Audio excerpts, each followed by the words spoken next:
এগুলো কি জি ভাই মশা দেখতে পাইছো? হারা কাজে এসছি জি ভাই, এই যে মাটি খোঁড়ার কাজে এসছি। তো কি করবো, মানে ঠিকাদার পয়সা দিবে না, আসেনি।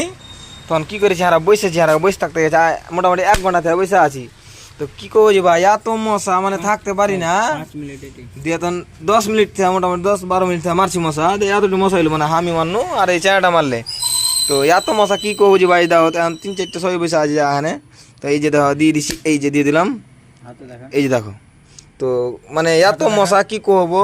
তো কয় না রুজি রুটির মালিক আল্লাহ, হারাকে মশা তো লিছে দে বাঞ্জে, দেখো কি বাঞ্জে গিন গিন করছে, ক্যামেরাতে দেখাই না, তো ঘন ঘন ঘন করে উড়ে বেড়েছে। হ্যাঁ, তো কয় না যে এই যে দেখো এর হাতে দেখো, আর এই যে পায়ে দেখো 3-4টা গ্রাম বসে আছে, আর একবার দিয়ে দিছি, দিয়ে তখন সব মেরিয়েছে। হ্যাঁ, তো এতটা গেলে খালি মশা জমা গেছে, মোটামুটি এই যে 500 মশা।